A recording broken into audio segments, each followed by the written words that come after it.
Welcome to Crawlspace. I'm Tim here today with Lance in the Crawlspace studios in Wormtown. How's it going, Lance? It's going very, very well. How are you today? Two veries out of that one. It's a very nice day. Good. Sun's out. It's a little bit cold, but it's nice to be nestled here. It's very, very Wormtown. nice. And today we have a nice interview with Lanie from True Crime Fan Club. And she is a person with an amazing story with her personally experienced violence right to her face, right to her family. And that's what is the genesis of her interest in true crime and her advocacy towards victims. Yeah, absolutely. She does a great show, so check that out, True Crime Fan Club, and hope you enjoy the interview. Before we throw it to that, we just wanted to tell you briefly about what's going on with Crawlspace and the back catalog. You may or may not have noticed if you listen on Apple Podcasts, but the older episodes have been taken off of the Apple Podcasts feed. They are still available, but they are on Stitcher Premium. So if you go to stitcher.com/premium and use code FRAMES, you'll get a discount on the Stitcher Premium monthly fee of $4.99. Yep, you get the first month for free. You said that, right? I didn't say that. You get the first month for free, and then it's a premium discount of $4.99 a month after that, and you get the shows without ads. So this is a win. And it's not just Crawlspace that you get. You have access to all of the exclusive shows that Stitcher Premium offers. Yeah, it's a really good deal, especially if you love comedy albums. They have a lot of comedy albums, but also, Lance, more of what we're doing. We have Empty Frames Season 2 is airing exclusively on Stitcher Premium right now. Which is awesome because we take a break from the Isabella Stewart Gardner Museum heist, and we talk about other significant moments in art history, art culture, and art crime. And so far, it's been great. It's been really fun. It's been a really fun series to do. 6 episodes and possibly a bonus 7th one, but we got to convince somebody to do that. It will go to the public feed, the Apple Podcast and every other public feed 6 months after it airs on Stitcher Premium. So you won't miss it completely if you can't afford the Stitcher Premium cost. Now, I know what some of you are saying. How can you take down these episodes, these Miranda Maitland episodes, or these comments are valuable? Well, the comments are still there. YouTube, these episodes are still there. So if you need this info right now, go there. But we highly recommend going to Stitcher Premium and getting these ad-free episodes. And also, Lance, this is good. The cherry on top here, we're doing creators commentary for one of our other podcasts, Missing Maura Murray.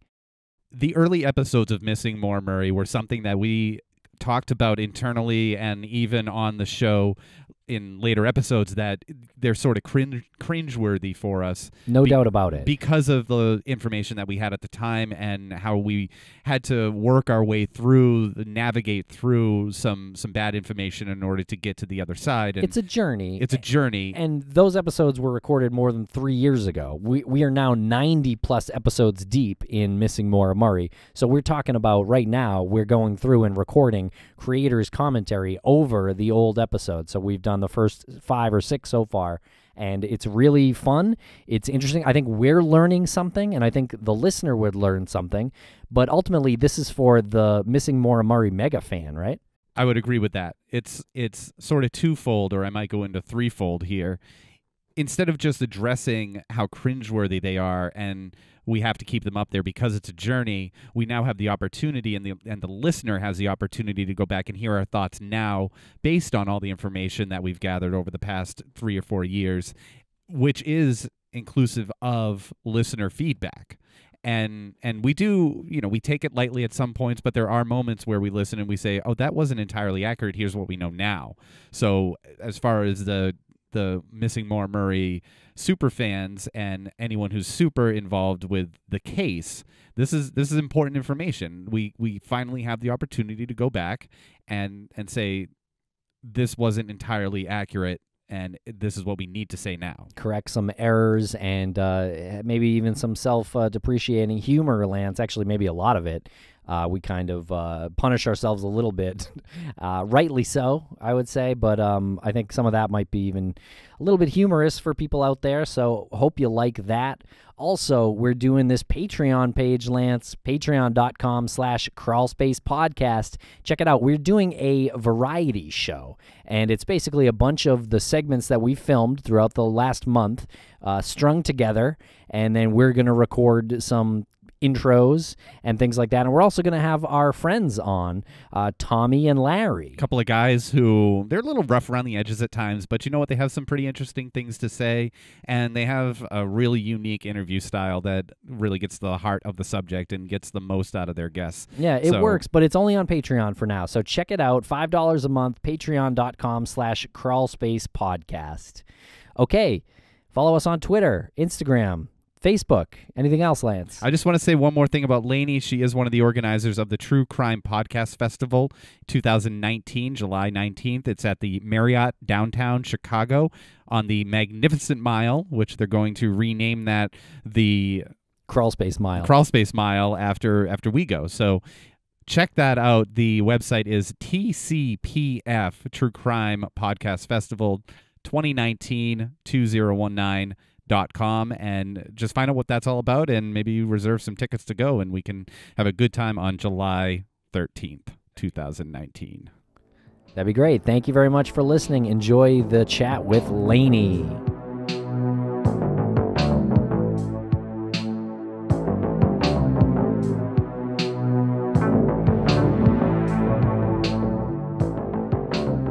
Welcome to Crawlspace, Lanie from True Crime Fan Club. How are you today? Hey, I'm doing well. Thanks for having me on. Nice Tuesday. It is a nice Tuesday. Thank you for joining us here in the Crawlspace studios. You can take a look around. This is our black box, and we're comfortably nestled here. Outside yes, is I have my own black box. I was just going to say, you also have a nice similar decor. Yes. Soundproof curtains, is that what that is? Yes. Okay, great. That's what we got rocking too. Yeah, it's good for absorbing sound. Yes. Yeah, your sound is great too. Thank you. Yeah, so tell us a little bit about your show and how you do it and why. So I started True Crime Fan Club 2 years ago this October, and I really started it by discovering what a podcast was. Almost 3 years ago, I was listening to NPR to be cool. I was one of those people. I was like, I don't really know what NPR is, but I'm going to listen to it. And I came across Snap Judgment, and Glenn Washington had actually said something about Apple Podcast or iTunes at the time. And I was like, what's a podcast? You mean I can listen to this nonstop as much as I want to? And then I was like, I wonder if they have true crime. And they did. And I listened to Generation Y, and I was, sending them case suggestions, and they were always like, thanks, but, they're super bogged and they've been doing it forever. So they didn't really have an opportunity to do any of them. And I was like, you know what, I could just do this. And so I decided to start my own show with the help of Marissa from The Vanish. She coached me a lot through everything as a person she had no clue about. So it did not, turn into a stalker thing until after I met her.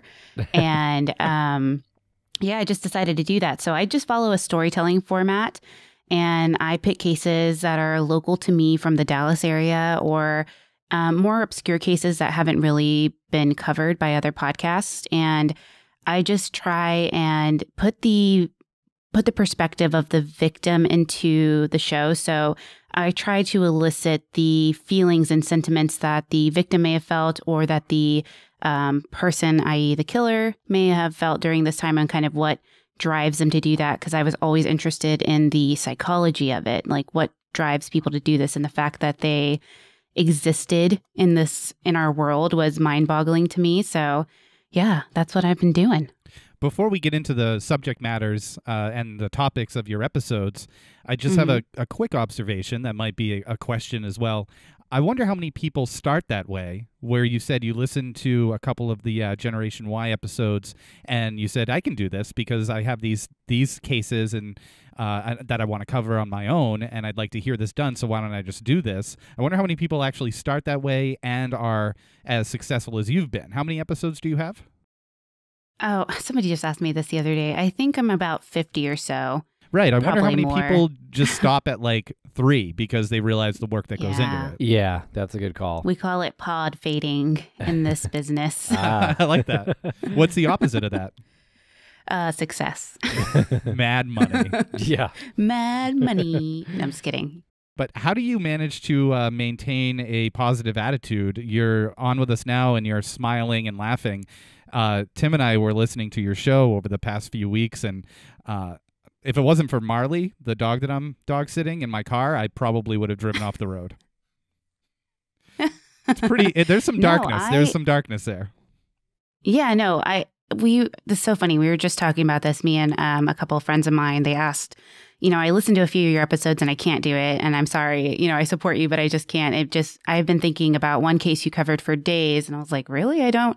I think it's because I'm so fascinated by it that I feel it needs to be out there because, like I said earlier, these people exist in real life. And I am not a sugarcoat type of person. I'm like, we want to make you aware of what's happening. And a lot of these people sure meet them. And it's because of maybe their lifestyle or just the circumstances that they're in. I try to maintain positivity because I listen to true crime all day. Like I listen to podcasts from beginning, like the start of my day through my work day, etc. And I'm just so fascinated by it. So I just think that maybe it takes a certain type of person to be able to listen to and absorb these cases and not have it affect them in a way that, impacts their day. I would say that if you are that type of person, that you should, listen sparingly. Yeah. Yeah. Because it is hard. It's really difficult, I think, to hear these tragic stories and you're listening to something that happened to somebody on the worst day of their life and their family's worst day. So it's really important to approach it sensitively, but to also kind of put respect back into the victim. And I think that's why I've seen a lot of change in the way that podcasters are covering the victims. They're focusing more on their history and their childhood and stuff like that. And that's what I really appreciate about kind of the shows that are doing that.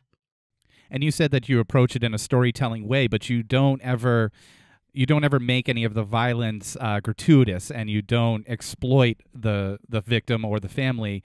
Very matter of fact. Very matter of fact. Like you said, you don't sugarcoat it, and that makes the actual moment, that incident, more impactful, at least for me, to hear it delivered without music in the background, without some sort of creepy, post-production element to it. Mm-hmm. Yeah. I made the mistake at first doing that when I first produced the few episodes. I thought music would make it more creepier and things like that. But I realized that, the stories don't need that. It's scary and, terrifying on its own. It doesn't need that kind of production element to it. And I'm not knocking pods that do that at all, but I just don't think that's the format that I'm interested in for my show. Yeah. How do you decompress though personally? Because like as we said, this subject matter gets really dark, and that's one of the most common questions we get during interviews is how do you deal with all this darkness? So I throw it to you. Maybe we can commiserate a little bit. How do you Probably deal not. I watch a lot of trashy reality TV. There you go.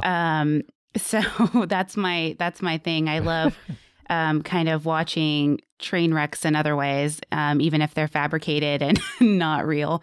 I don't know why I love that stuff so much. It just helps you kind of focus on something else. I don't watch a lot of true crime television just because I, get all of that in my podcast. So I watch a lot of reality TV, and I listen to kind of other happier podcasts or more human element type of podcasts. So like, Is This Really Happening is one of my favorite shows. Those hit on different topics. And Where Should We Begin is another one of my favorites. That's more of like a fly on the wall for a marriage counseling type of session. And it's really interesting. So that's kind of how I decompress, and I play with my dogs too. Good. Yeah, you need to break it up a little bit. And Yes. I can't listen to true crime podcasts all the time. I listen to a lot of some comedy and a lot of sports, actually fantasy football. That kind of keeps me away from it a little bit. What about you, Lance? I like to delve into, I don't know, I'm trying to think of something funny. I think just to go on the other end of that spectrum and listen to comedy stuff, listen to good stories about something that happened that someone overcame. I like that a lot. I like, the underdog type stories. So I just like to distract myself that way and listen to stories of people who have survived something, like Y2K. We're all survivors. Yeah. So we looked at your website, and so you're a survivor. So can you tell us a little bit about that, if you don't mind talking about it? Yeah. So my first experience with any type of criminal element happened when I was around 7 or 8 years old. And Dallas itself back in that time, which was, I don't want to talk about my age, 20 or so years ago. Roughly. Roughly around that time, was experiencing a crime spike and things like that. So I came from a very poor family, so the car that we had was probably on its last legs anyway. And we had, I think, either the engine had overheated or we were out of gas. And so we had to pull over on a really busy section of 635, which was one of our major highways here, or is one of our major highways. And it was really late at night, probably around 9 or 10. And my 2 older brothers and I were sitting in the back seat. I was asleep. And my mom and her boyfriend were obviously in the front seat. So my mom's in the passenger side while her boyfriend goes to, I think, either call for somebody to come and get us or to get gas. I can't remember which one it was. But I do remember kind of my brother, softly pushing me to wake up. And when I woke up, I saw that there was a guy on the passenger side with a gun pointed at my mom's head. And there was another guy kind of catty corner to him who was pointing a gun towards me and my brothers. And he was basically telling my mom to give him all of her jewelry and stuff, because my mom had a lot of gold jewelry at the time. And, she gave him everything. And it was pretty quick. It was give me this. And then they ran off somewhere over the culvert and that was it. And I wasn't really scared. I didn't understand the situation at the time. So I had no idea how left it could have gone if my mom had, put up a fight, or if they just decided hey, we don't want any witnesses and let's just get rid of these people. So I was actually pretty giddy because we saw the cops coming and I was like, wow, the cops are here. And I was telling them, my name's Lanie, because they were asking everybody's information. And I just didn't get it. My mom was crying. My brothers were pretty somber. And it wasn't until I, matured and really realized the gravity of the situation. And I remember telling my mom when I was that age, around 7, that she could have my, my gold earrings and my necklace and stuff. I said, you can have my stuff if you want it. But yeah, that was my first brush. And then, I've been through other things that are a little bit more personal that have changed the way I approach these stories, because I insert myself and how I felt about certain situations into them. And I think that kind of offers me a unique perspective in that sense. Do you ever get comments where people say, if you're talking about a missing person and they say, well, what are the odds that something random like that could happen? And you have direct experience with that randomness. Your car breaks down and it's completely random that these people find your broken down car. The series of events that happen to lead up to that is incredibly random. Do you ever use that story for people and say, hey, this does happen? I don't use this story specifically. I think because, and I've talked to Justin and Aaron from Gen Y quite a bit about this, because they get a lot of emails, that aren't very nice to them at all because of the way they approach their cases and stuff, or the way they offer their opinions. I think that I've been able to avoid a lot of that because I'm not offering any opinions in the cases. I'm just telling you the story, and it's up to you kind of what to make it. But at CrimeCon, I think last year, there were people who had made those comments I think it's probably the spouses, and they're yeah, she freaks herself out, even though this probably wouldn't happen. I mean, I think I had somebody say somewhere around Marissa's table, because Marissa covers a bunch of missing people's cases, that it only happens to people who put themselves in those situations. And I was like, that's not true at all. It's completely random. I was like, I used that story in particular as like, we were held at gunpoint and, we didn't have a special life circumstance that made that happen. My mom wasn't into drugs or she wasn't a sex worker like this guy was implying. I was like, it can be random. You could walk out in the parking lot and somebody could hold you up right now just because you happen to cross their path, So I don't get a lot of that, thankfully, but I know that there are a lot of podcasters who do get that kind of feedback. It is crazy. You just said that people will say anyone who is a victim of this most likely put themselves in that situation. And we recently talked with Francie Hakes, who is a huge advocate for child safety, and she was a former U.S. assistant DA. And she said something that was really surprising to us that we've been sort of ruminating on in the meantime, which is people don't the statistics for people becoming abusive or becoming violent don't lean so much in the direction of being a product of their environment as we typically think. And I noticed when listening to your episodes, there's a few of them that talk about people who have grown up in an abusive relation or an abusive environment, had abusive parents, had criminal parents, and then they go on to be criminals themselves despite their best efforts. What do you make of that? That if it's not statistically proven if you have grown up in a bad environment that you will become bad yourself. Right.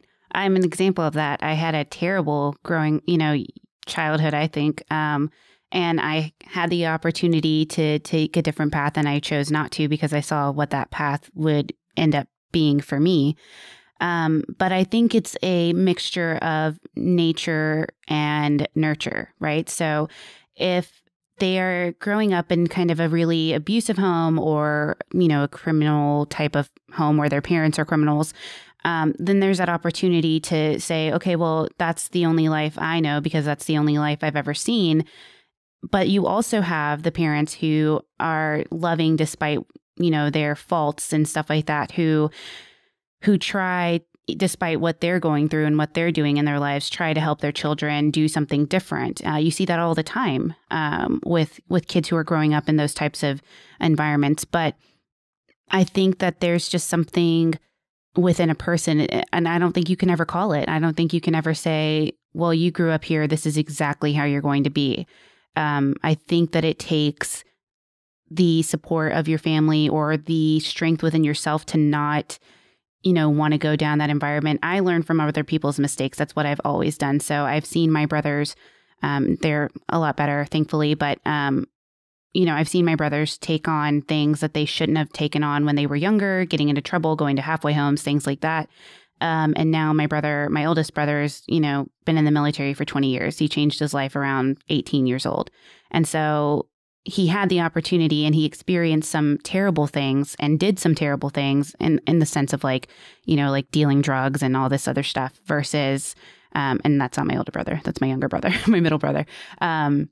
They did these types of things, but they eventually saw how that would end up for them, that they would likely be in prison or something like that. So they just decided to turn their lives around. And, unfortunately, not everybody has that trigger in them to do that.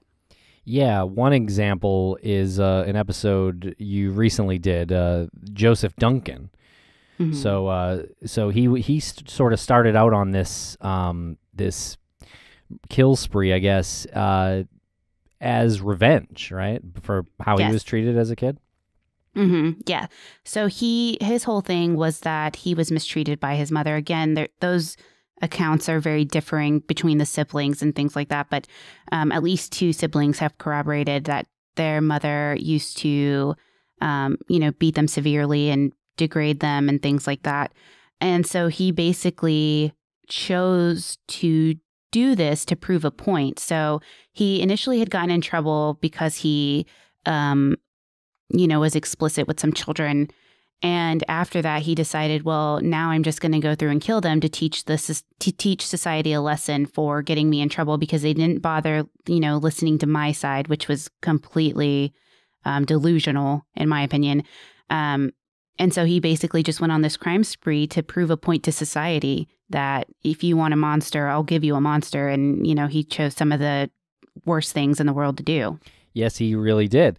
But this is a great example of it being a combination of nature versus nurture, because his two siblings didn't grow up to be killers, right? I mean, unless I'm mistaken, you know. And this guy wasn't dumb. His blog was actually kind of well written. Like he had a decent vocabulary. He knew what he was doing. Absolutely. Yeah. And there was a point in this episode that disturbed me greatly, that after he killed Dylan, he told Shasta that there was too much evil at the campsite and we have to move on. Do you think that's just an excuse? Yes. Yes. He doesn't really believe that there's too much evil. Like, and what's the difference? I don't know if you want to entertain us with this dialogue, but it struck me that you said that he decided if society wanted a monster, I'll show you a monster. So is that just 100% ego, or is he just making an excuse for a tendency that he knows he can't avoid? I think 100% making an excuse. So he kind of reminds me a little bit of Albert Fish, who I covered in my first episode. I hit it strong out the gate when I went there. Jesus. Go big or go home. Yeah. Yeah. He used a lot of religious excuses, right? So he abused himself. Albert Fish abused himself to be closer to God or to be like God.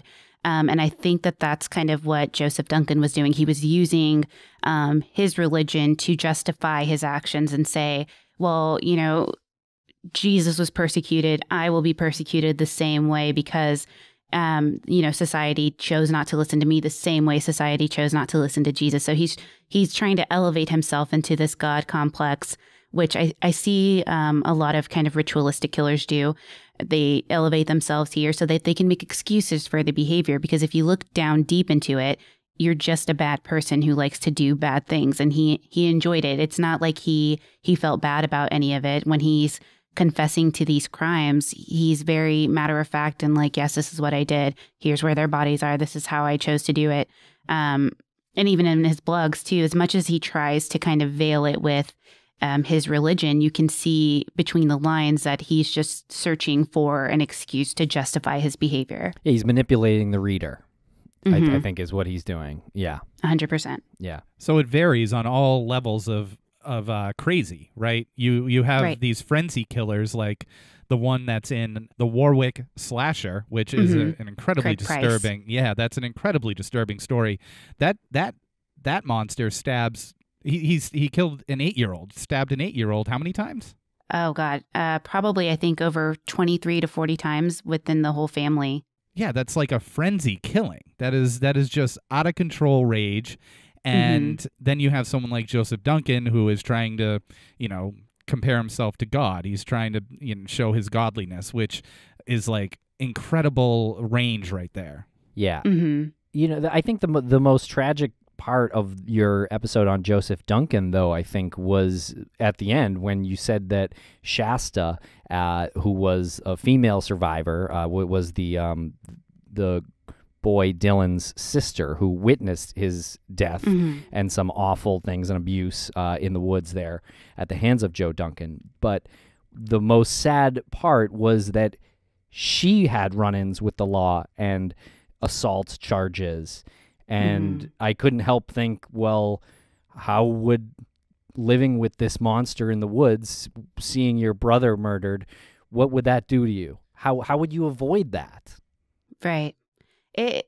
We were very hesitant to include that part, but I felt that it was necessary to show that a lot of people remember Shasta, especially maybe a couple years ago when she was doing really well. She went on Crime Watch Daily and gave an interview about everything that occurred. And she seemed so well put together, so strong. And it was shortly after that kind of her life began to spiral out of control. A lot of it had to do with the drugs she, you know, was doing. She was doing methamphetamines and things like that. And she made poor decisions as a mother to put that around her children, you know, and it's unfortunate, but you see kind of the long lasting effects of this, that she needs to be in counseling pretty much every single, you know, day to deal with the gravity of the loss and the things that happen, because everything that we know about what happened came because Shasta said it. And I'm sure that there's still stuff that isn't public record that's even more detrimental and horrifying to her that she has to live with privately. I just think that it was important to show that piece so that the world kind of knew that, yes, she is a strong survivor. I don't like to look at her as a victim because she's such a strong person and she makes mistakes and she's going to tumble in this way, but she's turned it around. She's off of her probation now. She's clean, she's engaged, and she has regained custody of her 2 children. So she knows what she needs to do to maintain a positive lifestyle. And that's not to say that she may go back to it, someday, or she may experience another bump in the road, but her experience and her brush with the law after her, recovery just shows that there's a lot of work for her left to do. Do you have a personal relationship with any of the people, any of the victims that you cover?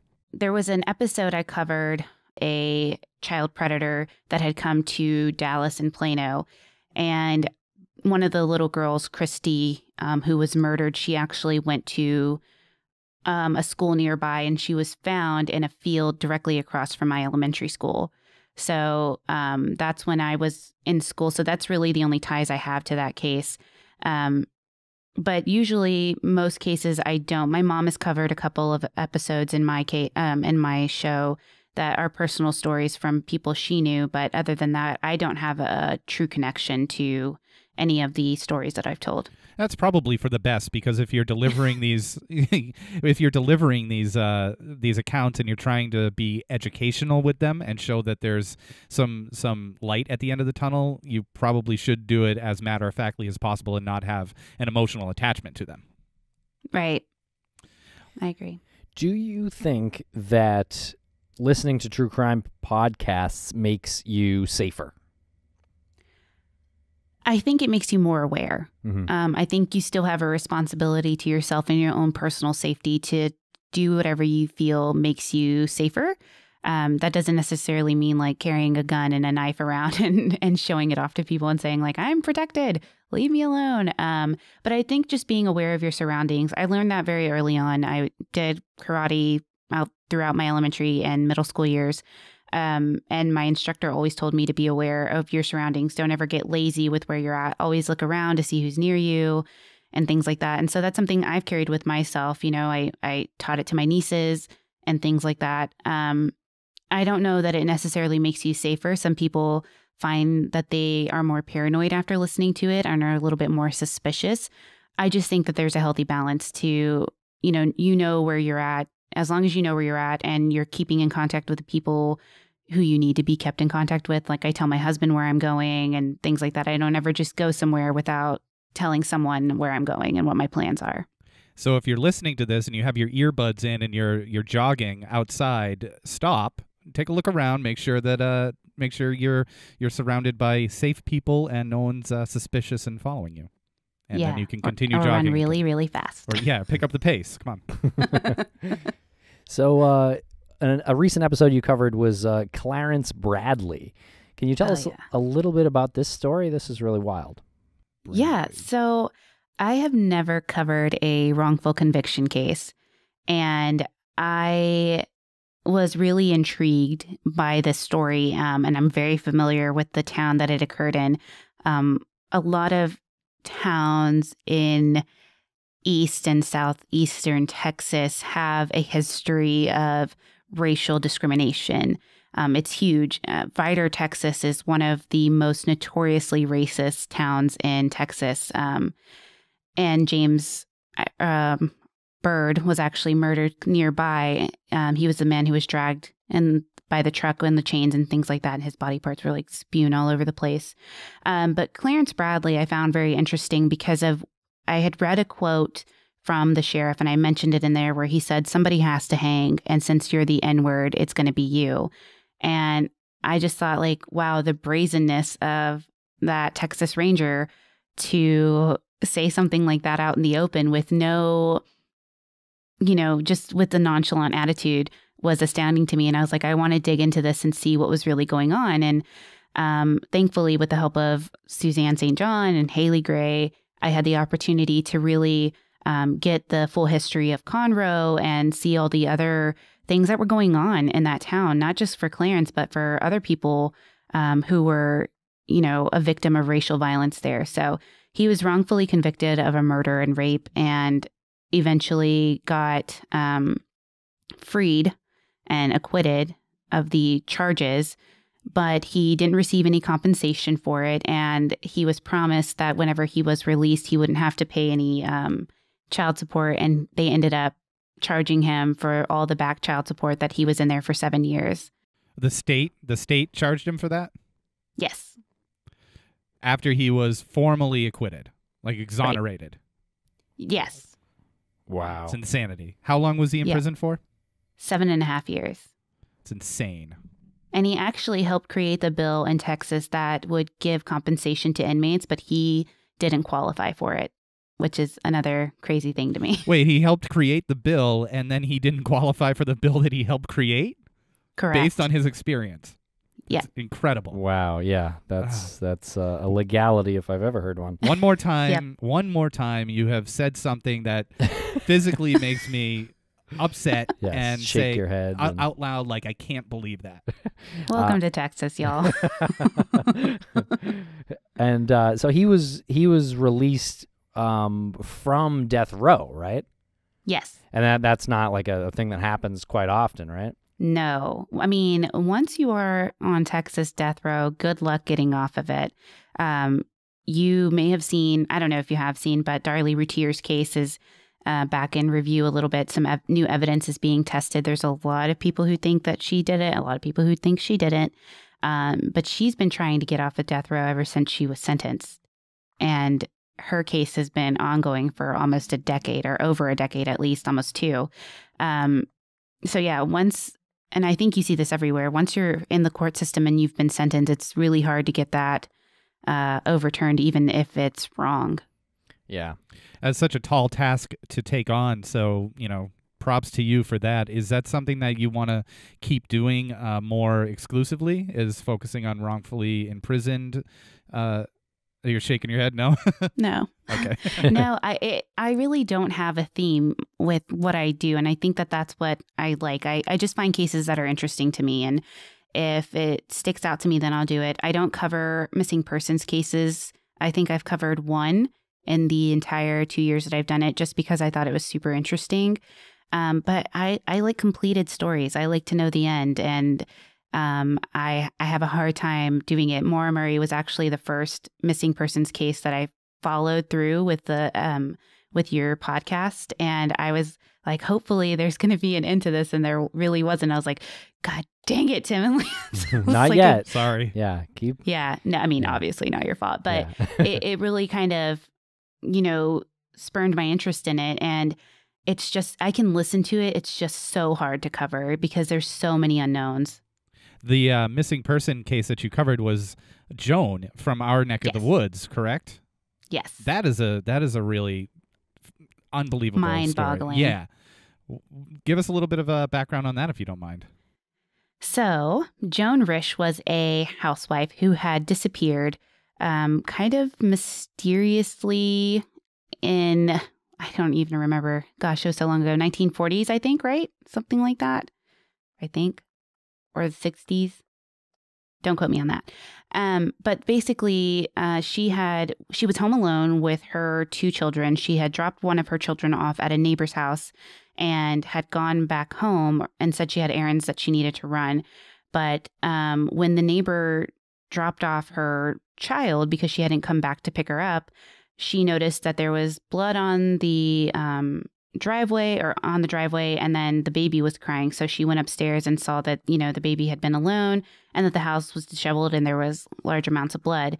There are varying reports that Joan was seen on a highway bleeding, or a woman was seen on the highway bleeding from the legs down and was kind of hunched over, which was so surprising to me that in an era, maybe it was the 50s, because in an era where, everybody would stop and help you, not giving it a second thought, that this woman who was seen bleeding was offered no assistance. People passed by her nothing. Yeah, that was one thing that stood out to me, was that she was spotted a couple of times and clearly bleeding, to the point that the detail was bleeding down her legs. So, I mean, people saw her. They saw enough of the detail to know she was bleeding down her legs and clutching her abdomen, and still no one pulled over. And this was on 128, which is 95, Route 95. It's a major highway.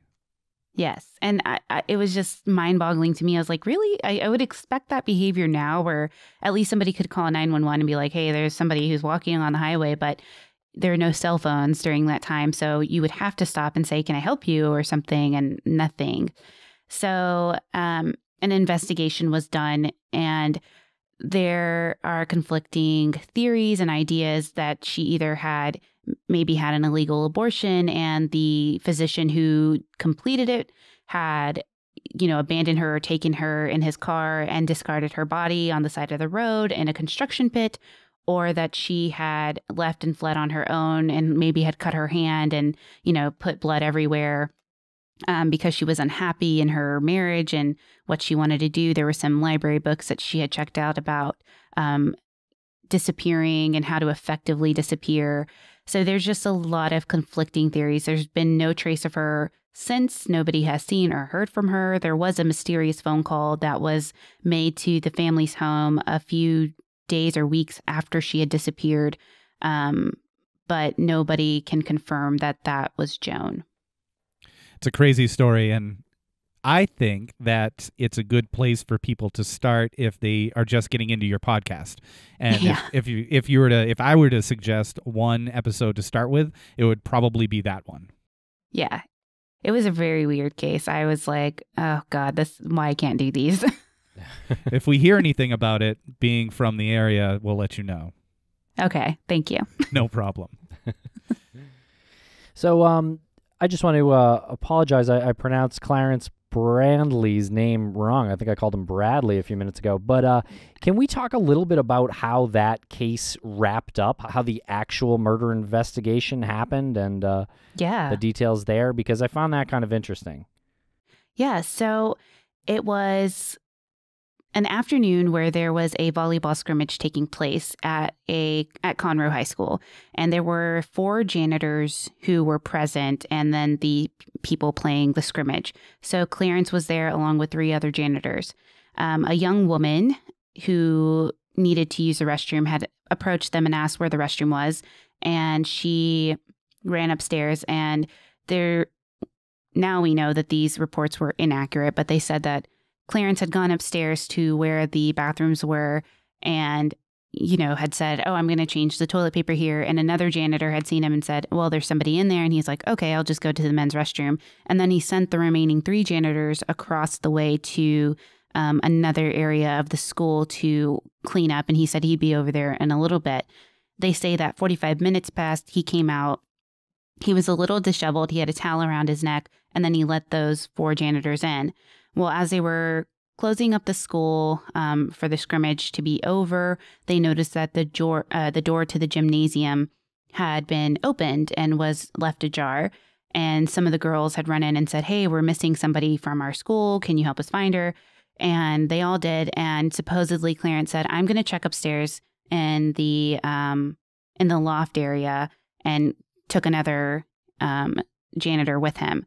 And when they did that, they so happened to find the body of this 16-year-old female who had apparently been strangled with a ligature mark around her neck, and she had her underwear off, and it was clear that she had likely been sexually assaulted.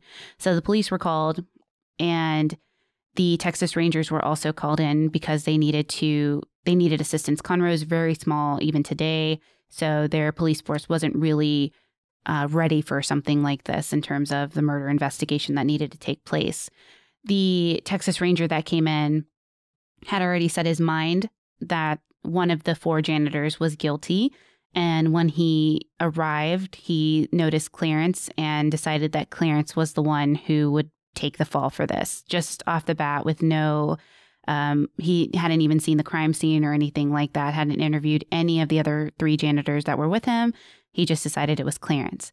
So the police interrogated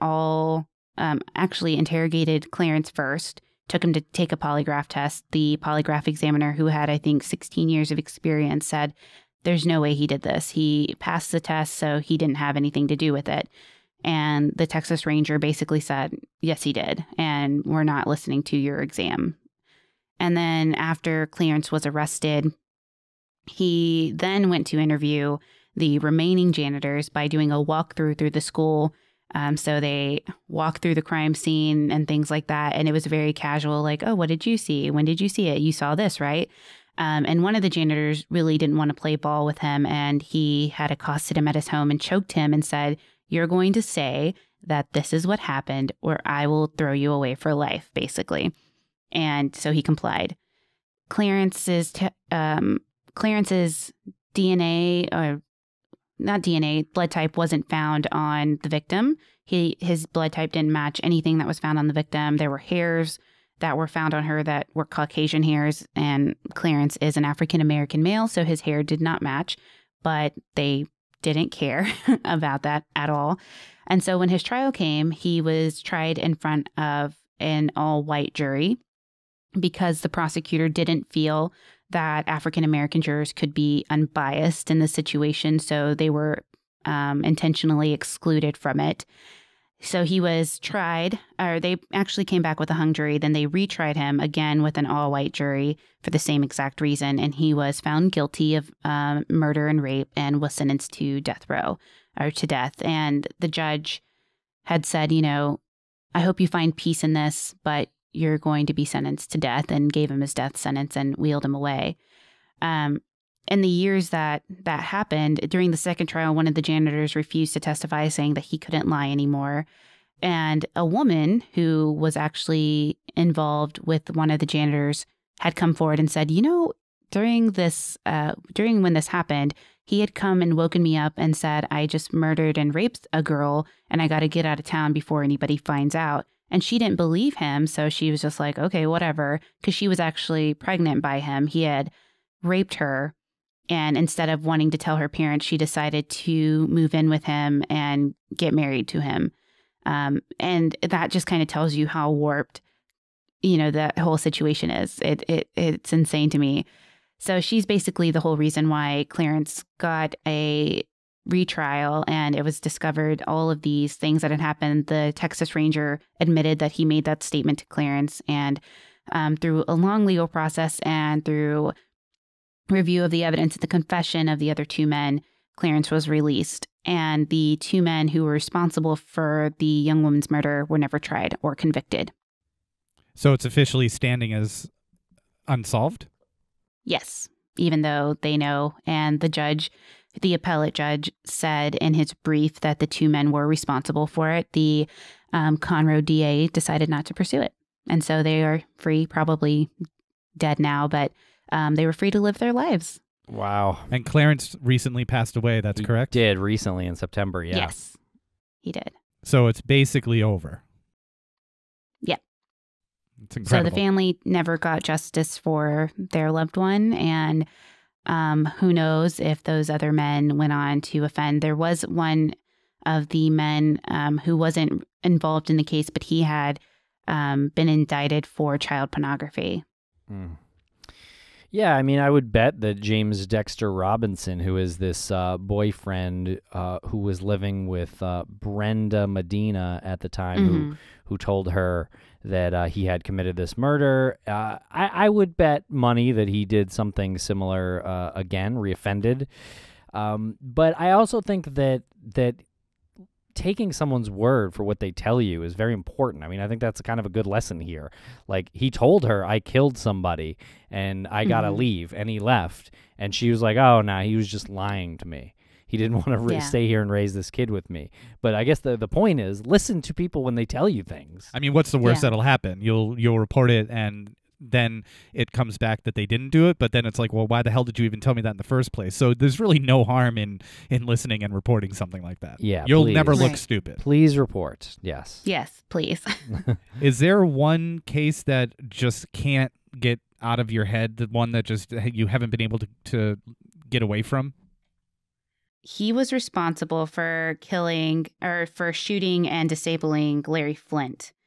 I was really surprised by him. I gotta find his name because he killed with such irregard for anybody. So my researcher who helps me with everything actually recommended this. And at first I wasn't really interested because I was like, oh, I don't want to cover anything with Larry Flynt. Like, I feel like that's been done and it's whatever. And then she was like, no, like Larry Flynt was just like the tip of the iceberg for this guy. He basically was trying to find purpose in something. So he would travel basically all over the country, trying new religions and trying to find his purpose in life. And he eventually made his way into a neo-Nazi party and was like, here we go. This is where I feel at home. And decided that he had a hatred for all minorities, but specifically African Americans. So he traveled around the country just shooting whoever he saw was black. So he had great marksmanship, which is unfortunate. But I think whenever I read that he had parked at a Church's Chicken and there was a father and son who were cleaning up, and he just decided like, oh, they're free, and shot them and killed them and left. He approached a couple at a drive-through and shot them point blank and walked away. He did it again to teenagers. He saw a white teenager with her African-American boyfriend and shot at both of them because she was basically going against what was right. You know, she shouldn't have been in a multiracial relationship or interracial relationship. So I think just the complete disregard he had. He wasn't even aiming for Larry Flynt, which was hilarious to me, that he was aiming for the, I think, black congressman who was with him. And then he was like, oh, you know what? He's a bad guy too because he promotes pornography. And then he shot him.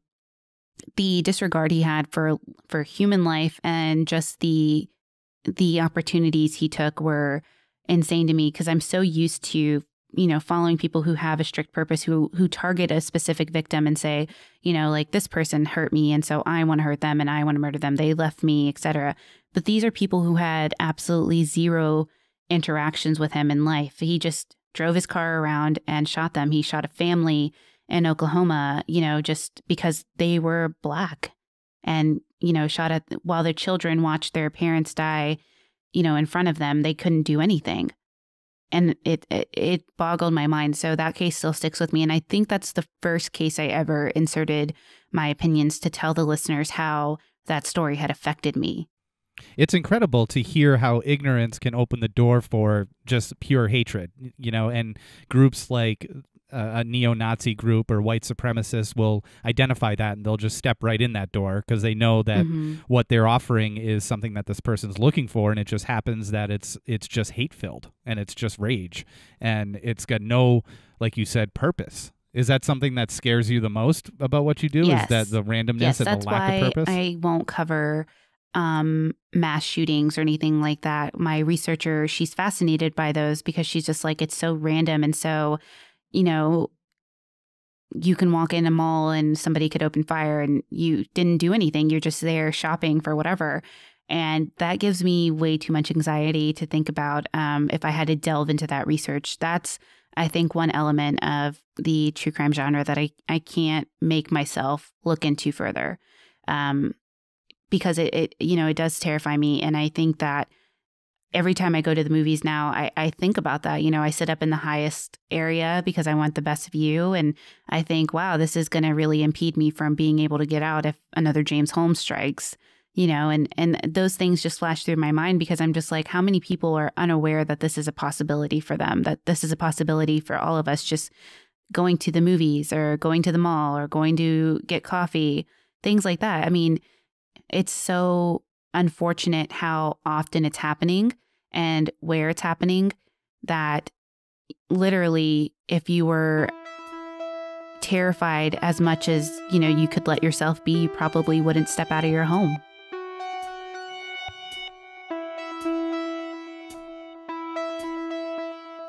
Did you want to promote the event in Chicago? So we are hosting, and I'm very excited for this. This came out of a lot of ideas. I really enjoyed CrimeCon, And I liked the idea of Podcasters Row so much that I wanted it to continue. And I was just like, you know what? This is the best part to me. I get to meet my friends and hang out with other podcasters and meet a bunch of listeners. So myself and 3 other hosts got together to plan the True Crime Podcast Festival in Chicago. It's going to happen July 13th, 2019. We are going to be hosted at the Marriott in Chicago on the, what's the mile? The Miracle Mile? Yes. Yes. Okay. Magnificent Mile. That's No, what it is. sorry. I just said yes. Miracle Mile. No. Agree to anything. So we are going to be hosted at the Chicago Marriott on the Magnificent Mile. So it's a great hotel. We have discounts for the rooms if you're booking, and the tickets right now are at $85. We may have a Black Friday special coming up and a Cyber Monday special coming up that'll help people save on tickets. But it's a great opportunity to meet your favorite podcasters. There's a list if you go to truecrimepodcastfestival.com. You can check out the list there. I will be there. There's going to be different panels. And I think that you guys are going to be doing and hosting your own live show or panel at the festival. That would be outstanding. We actually heard that the Magnificent Mile used to be called the Mediocre Mile until you started this event. So congrats. Sounded a lot better. Sounded a lot better in my head. Bravo. I don't think we can beat that, Lanie. No, you cannot. But we are excited. We're going to have a lot of shows already that have signed up. We didn't really do a ton of invitations or saying, hey, come and join. A lot of people expressed interest because we were talking about it at CrimeCon. So we do have a confirmed live show with Canadian True Crime and The Trail Went Cold. They're going to be hosting one. We're still in the works on figuring out other live shows and panels just because it's a one-day only thing for this year. We want to keep it intimate. We want to make it special for the people who choose to show up. But I am excited that you guys are going to be doing a panel there. You have great chemistry and great presence, and I know that people love you. So it'll be great to see you guys do your thing in person.